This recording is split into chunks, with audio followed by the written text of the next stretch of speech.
A partir de agora, você assiste Verdade e Vida. Um programa da Igreja Presbiteriana do Brasil. Hoje nós vamos falar no programa Verdade e Vida sobre a Festa da Morte.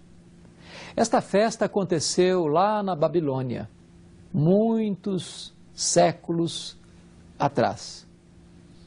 Esta festa regada de bebida, de prazeres, de aventuras, terminou com um desastre, da queda do grande Império Babilônico e com a morte do rei Belsazar. Nós estamos, nesta semana, em plena festa do Carnaval brasileiro.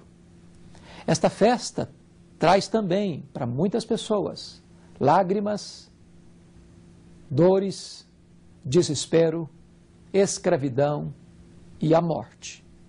O programa de hoje vai tratar deste solene assunto. E eu gostaria que você convidasse a sua família, quem sabe até ligasse para alguns amigos, para ouvirmos e recebermos da parte de Deus a mensagem que Ele tem para toda a nação brasileira. Verdade e Vida. Uma palavra de esperança para um mundo em crise. Com muita alegria que temos a presença do reverendo Mauro Ferreira Souza, pastor auxiliar da Igreja Presbiteriana Jardim Marilene, em Diadema, São Paulo. Ele é mestre em Ciências da Religião pela Universidade Presbiteriana Mackenzie. Seja bem-vindo ao Verdade e Vida, reverendo. Eu agradeço essa oportunidade, presbítero Daniel, de falar de um assunto extremamente importante, tanto para a comunidade evangélica brasileira como para a sociedade brasileira. O senhor faz parte de uma organização internacional que trata sobre a questão do Estado laico. E, recentemente, o Brasil assinou um acordo com o Vaticano, onde estabelece algumas facilidades para a Igreja Católica no que diz respeito ao ensino religioso e outras áreas. Qual a sua posição em relação a isso? A minha posição em relação a isso, presidente Daniel, é que o acordo, em alguns pontos, é inconstitucional, porque fere o princípio de Estado laico, conseguido com tanto sangue, tanto suor, aqui no Brasil, na nossa Primeira República. Então, o acordo assinado entre Brasil e Vaticano, aprovado pelo Congresso Nacional, recentemente pela Câmara dos Deputados, está em discussão ainda pelo Senado, vai ser sancionado pelo presidente Lula. Existem alguns pontos do acordo que ferem o nosso princípio de Estado de Direito e o princípio de Estado laico que é a nossa nação brasileira. Mais uma vez eu enfatizo aqui que numa entrevista que o presidente Lula concedeu ao programa Verdade e Vida, ele enfatizou que o Brasil é um país laico. E sendo um país laico, obviamente, o ensino religioso não pode ser privilégio da Igreja Católica. E esse princípio que fere o princípio constitucional, hoje ele precisa ser conhecido pela sociedade brasileira, porque não existe só presbiterianos, batistas, católicos, então o Estado laico precisa prevalecer. Qual a sua posição em relação a essa realidade? Do acordo que foi assinado, é necessário cair o artigo 11, o parágrafo e os parágrafos desse artigo, porque fere não somente o princípio de Estado laico brasileiro, mas também a Lei de Diretrizes Básicas da Educação.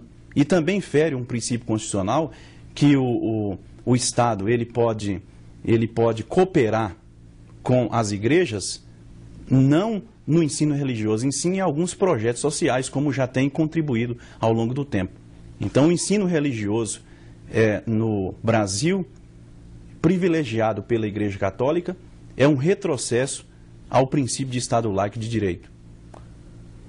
O que é que pensa essa organização internacional que trata da questão da República e a laicidade? Nós pensamos, presbítero Daniel, no princípio de tolerância.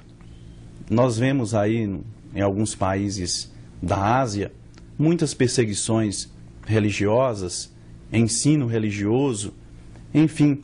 E as minorias, elas não têm nenhum direito. Então, nós pensamos e nós propomos que as nações teocráticas sejam estados laicos, e cada um com a sua religião em ampla tolerância. Reverendo, para compensar esse acordo assinado com a Igreja Católica, o Congresso, através da Câmara de Deputados, fez uma lei parecida. As duas são inconstitucionais? As duas são inconstitucionais, porque a lei das religiões, ela vai consolidar o acordo assinado entre Brasil e Vaticano. Eu digo para você, presidente Daniel, que não é o conteúdo que é inconstitucional, mas alguns pontos, tanto da lei como do acordo assinado, que são pontos inconstitucionais. Inclusive, alguns deputados entraram com 17 emendas, tanto no acordo como na lei, e essas emendas elas não subiram para ser aprovada pelo Congresso Nacional. Vale agora a nossa articulação para que o presidente Lula, pelo menos não sancione ou revogue alguns artigos e alguns parágrafos, tanto do acordo como da lei, que venha ferir o princípio laico do Estado brasileiro. O que é que se pode esperar, que a comunidade evangélica pode esperar com essa perspectiva de sanção ou não sanção por parte do presidente da República? Eu gostaria de tranquilizar a comunidade evangélica brasileira, e não somente a comunidade evangélica brasileira, mas alguns outros movimentos não religiosos. No Brasil hoje nós temos quase que 10% de pessoas que não professam nenhuma religião. Eu gostaria de tranquilizar não somente a comunidade, mas também a sociedade brasileira, que essa lei, embora existem alguns artigos que ferem a nossa Constituição e o princípio de Estado laico, é um acordo que a Igreja Católica procurou, ao longo do tempo, assinar com o governo brasileiro, porque a Igreja Católica já tem mais de 200 acordos no mundo assinados. Então, eu gostaria de tranquilizar a comunidade evangélica. Há uma articulação muito grande na Assembleia, na Câmara dos Deputados, para que esses artigos caiam, esses artigos não tenham nenhum efeito no acordo e também na lei sobre religiões. Muito obrigado, reverendo Mauro, pela sua presença aqui no Verdade e Vida. Esperamos que volte numa outra oportunidade para tratarmos desse ou outro assunto. E por enquanto nós vamos a essa mensagem musical. E depois, a mensagem que Deus preparou para o seu coração com o tema A Festa da Morte. Verdade e Vida. A palavra de Cristo para uma vida melhor. Meditou, escolheu conquistar terra e mar, que a visão fosse alcançar. Levantou e pediu tudo que era seu, colocou o pé na estrada.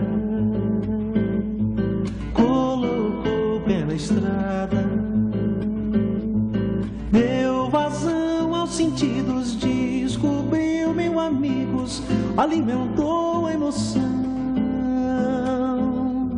evitou os perigos, esqueceu os conflitos, ignorou a razão.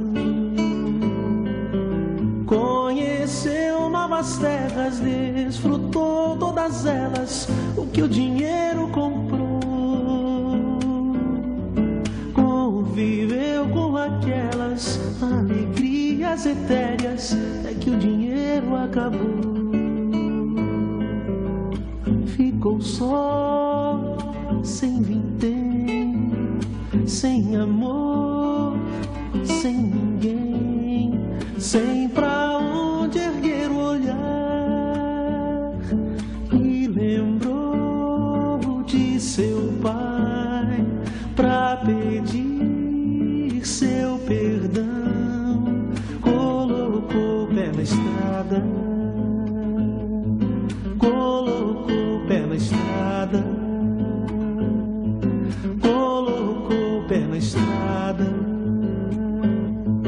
Retornou de bom grado, consciente do fato que o viver que traçou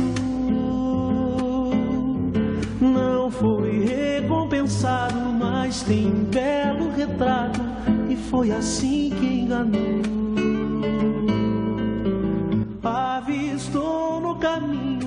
faz sorrir sem recato o pai que há tanto deixou, que o abraçou com carinho e esqueceu seu passado, pois desde sempre o amou. Nós estamos assistindo aquilo que é conhecido como a maior festa popular do mundo. Em pleno andamento está a famosa festa do Carnaval. Pessoas do mundo inteiro, turistas, repórteres, se desinstalam de suas nações e chegam ao Brasil, nos grandes centros urbanos, onde esta festa se desenrola de noite e de dia, nos clubes, nas ruas, nas avenidas, nos sambódromos. Nesta festa rola bebidas, drogas, músicas, nudez e toda sorte de propostas que levam o homem à vida, à felicidade, ao prazer. Mas, na verdade, o Carnaval tem trazido tantas dores, patrocinado pelos recursos do próprio povo, patrocinado pelos impostos que todos nós pagamos. Esta festa que propõe oferecer ao povo alegria e felicidade traz um prejuízo enorme para muitas vidas, para muitas famílias. Eu tenho socorrido muitas vítimas do Carnaval. Pessoas que perderam a pureza, pessoas que perderam a paz, pessoas que perderam o casamento, pessoas que perderam os filhos, pessoas que perderam entes queridos nesta festa das liberdades sem fronteiras, dos prazeres sem limites, onde as pessoas entram para beber todas as taças dos prazeres e colhem lágrimas, e termina essa festa numa quarta-feira de cinzas. Talvez você que me assiste foi criado numa igreja, esteja afastado de Deus. Talvez você está planejando ir para as festas, para os clubes, para as ruas, talvez para beber, talvez para dançar, talvez para pular, talvez para seguir um trio elétrico, talvez para curtir um pouco a vida, talvez para afogar a sua alma neste mar das aventuras, talvez para tapar a voz da consciência que lhe cobra, que lhe acusa, e ao final você colherá mais angústia, mais dor, mais desilusão, mais solidão, menos alegria, menos felicidade.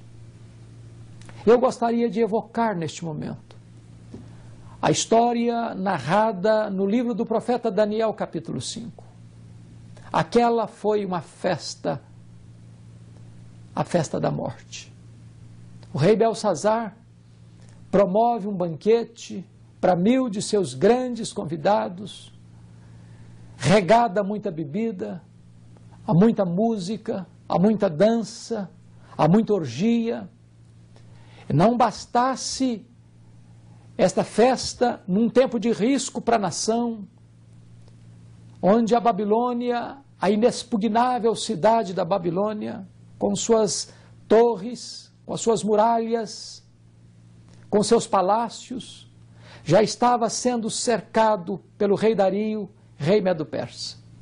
E o rei Belsazar, não se apercebendo dos perigos que rodeavam a cidade, promove uma festa regada a muita bebida.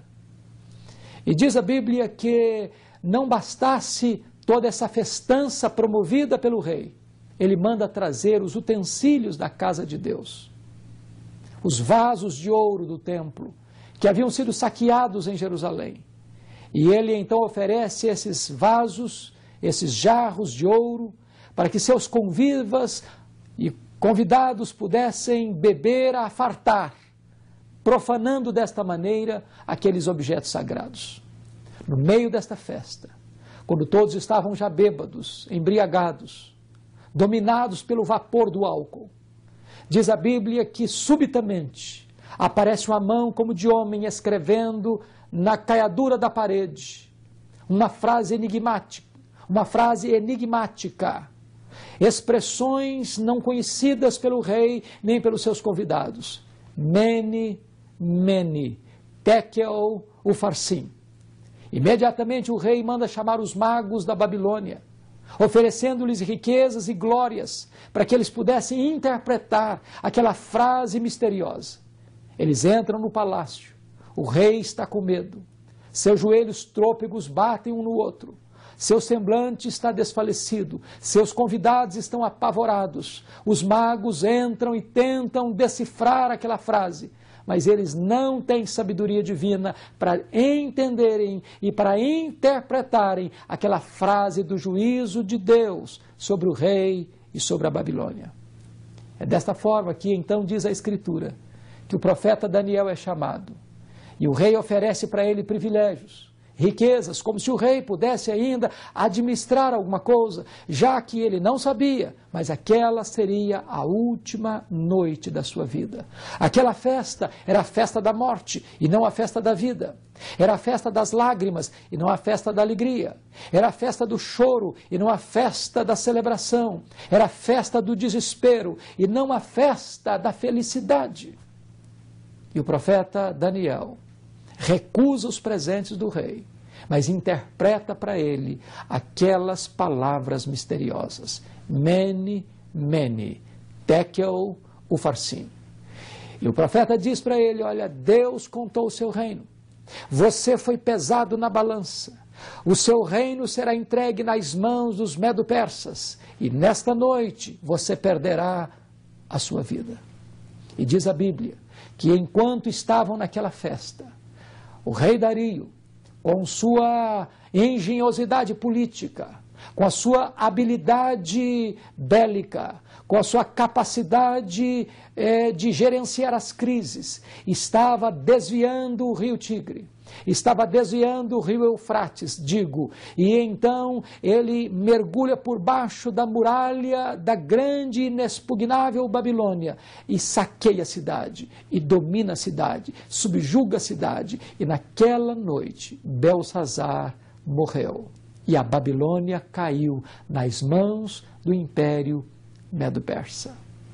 Aquela festa foi a festa da morte, porque um rei não teve temor de Deus. A vida dele estava nas mãos de Deus, mas ele estava dando glórias aos deuses de pedra, de mármore, de gesso, de ouro, e ele estava blasfemando do Deus vivo e verdadeiro. Nós estamos assistindo, perplexos, mais uma festa de carnaval, com investimentos pesadíssimos por parte dos governos, dos estados, das prefeituras, onde se contrata cantores a preço de ouro, shows caríssimos, onde se prepara com aparatos de luxuosidade, carros alegóricos, quando se fazem carreatas com muita música e muito brilho e muito glamour pelas avenidas, pelas ruas, nos sambódromos, e a atenção da imprensa se volta, e a intenção da população se volta, e o mundo inteiro se volta para o Brasil nesta hora. Mas o final desta festa, o saldo final desta festa, não é mais alegria, não é mais paz, não é mais união da família, não é mais satisfação interior. Ao contrário, esta festa deixa um saldo negativo. Esta festa deixa um saldo inglório para a nação brasileira, para a família brasileira, para os jovens brasileiros, para o povo brasileiro. É muito comum, nesse período, o governo fazer pesadas campanhas de prevenção contra as doenças sexualmente transmissíveis. E o governo se equivoca na sua linha de ação, quando todos os anos, repetidamente, se promove a causa tentando evitar as consequências desta causa. Por exemplo, use o preservativo e faça o que você quiser. E desta maneira, o que o governo está dizendo nas suas propagandas é o seguinte: não importa o sexo ilícito, não importa o sexo antes do casamento, não importa o sexo fora do casamento, não importa a fornicação, não importa o adultério, não importa a destruição e a desconstrução dos valores da família, desde que você se previna. Isso é um atentado contra a moral, isso é um atentado contra a ética. Nós precisamos entender que o pecado é mau, que o pecado é maligno, que o pecado tem um salário, e o salário do pecado é a morte. É bem verdade que nós precisamos nos precaver das doenças sexualmente transmissíveis. Está correto a política da prevenção, está correta a política da conscientização. Mas onde está uma propaganda do governo dizendo para as pessoas se manterem castas? Onde está uma propaganda onde se diz que deva-se existir fidelidade conjugal? Onde está uma propaganda que ressalte os valores morais que devam preservar a família brasileira? Nós precisamos entender que o pecado tem um alto preço, destrói a família, destrói a sociedade. Uma nação nunca é forte se os princípios morais que regem esta nação são princípios fracos, frouxos, podres. O Império Romano caiu nas mãos dos bárbaros, porque já estava podre por dentro. Nós precisamos entender que uma nação é forte, não é apenas quando ela é rica. Ela é forte também quando ela é uma nação que tem preceitos morais, valores morais, que rejam a sua vida, a sua conduta, a sua ética, na família, na política, na economia e na religião. O carnaval tem sido, historicamente, também a festa da morte. Quantas jovens se entregam às aventuras? Quantos rapazes se entregam às aventuras? Quantas pessoas se iniciam nas drogas? Quantas pessoas perdem a pureza? Quantas pessoas se tornam escravas do vício? Quantas pessoas mergulham nessa escuridão em nome de luz? E ao fim, a quarta-feira é a quarta-feira de cinzas. As pessoas então vão para uma igreja, se cobrem de cinzas, como se Deus aceitasse um arrependimento fajuto, superficial, apenas mecânico, apenas ritualístico. Deus quer coração quebrantado. Deus espera arrependimento de verdade. Não é arrependimento e novamente arrependimento, é arrependimento e fruto de arrependimento. Aqueles que na quarta-feira vão se cobrir de cinzas, já estão planejando o próximo carnaval. Já estão planejando a próxima festa, já estão promovendo aquele instrumento que vai trazer mais desgosto, mais sofrimento, mais dor para a família brasileira. Eu quero dizer para você que nós não precisamos ser um povo triste, um povo que tem um grande não na testa, um povo que repudia o prazer, absolutamente não. O cristianismo é a religião do prazer, é a religião da liberdade, é a religião da felicidade verdadeira. Mas a verdadeira felicidade não está no pecado, está em Deus. Jesus sim veio para que você tenha vida e vida em abundância. Jesus oferece sim a paz verdadeira que você não encontra no fundo de uma garrafa. Jesus sim veio dar para você a verdadeira aventura de uma vida abundante e feliz, que você não encontra numa noite de adultério, que você não encontra na cama de um motel, que você não encontra numa aventura de uma paixão crepitante. A vida com Jesus é vida verdadeira, é vida de paz, é vida de alegria, é vida de gozo espiritual. Onde você põe a sua cabeça no travesseiro e dorme, porque o Senhor te faz repousar seguro, porque há paz na sua alma, você foi reconciliado com Deus, você teve o perdão de seus pecados, você teve a garantia e a segurança da vida eterna. Volte-se para Jesus. Entregue o seu coração a Ele. Corra agora para os braços do Salvador, para que você possa ter vida, para que você possa ter alegria, para que você possa ter paz, para que você possa receber dele o presente da salvação da sua alma. Eu quero orar em seu favor. Eu quero pedir que Deus abençoe o seu coração neste momento. Deus amado, obrigado pela tua palavra. Obrigado pelo projeto de vida plena e feliz que tu tens para nós, na pessoa do teu Filho Jesus. Que nós entendamos que a verdadeira felicidade não está no pecado.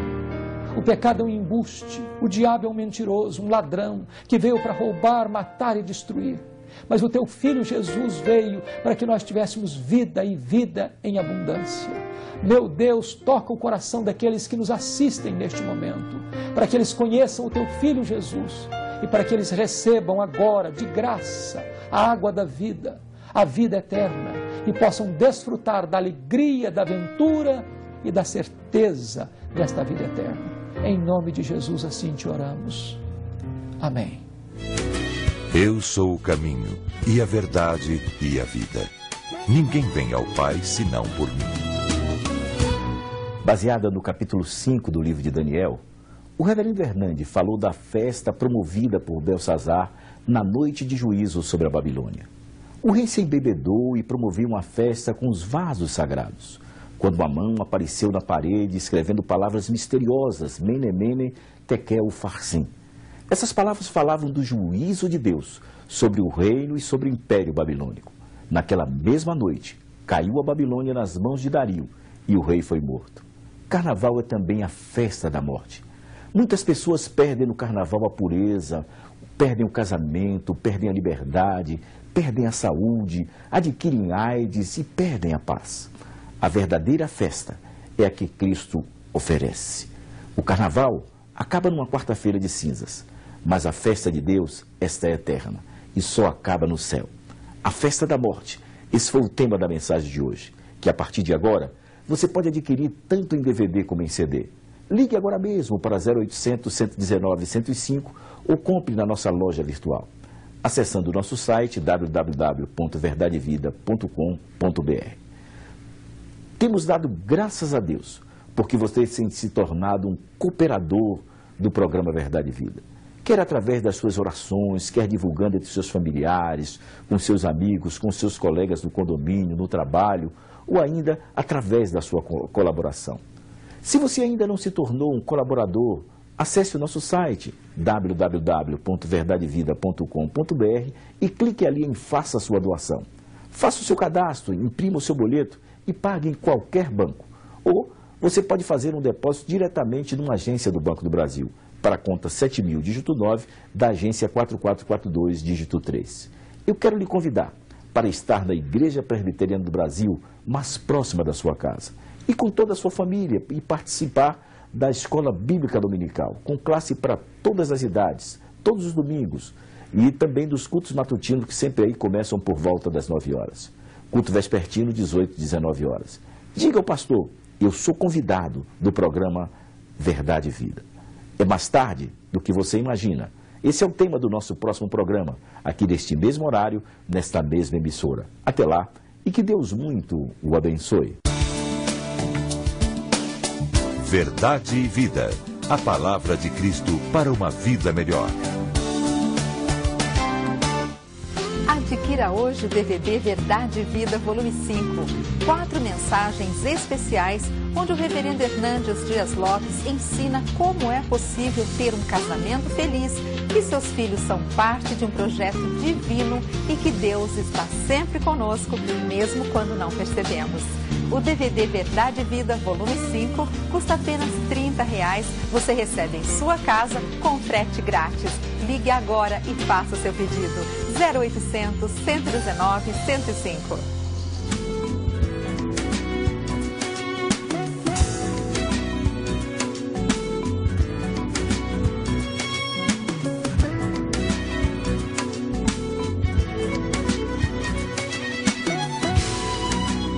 Verdade e Vida.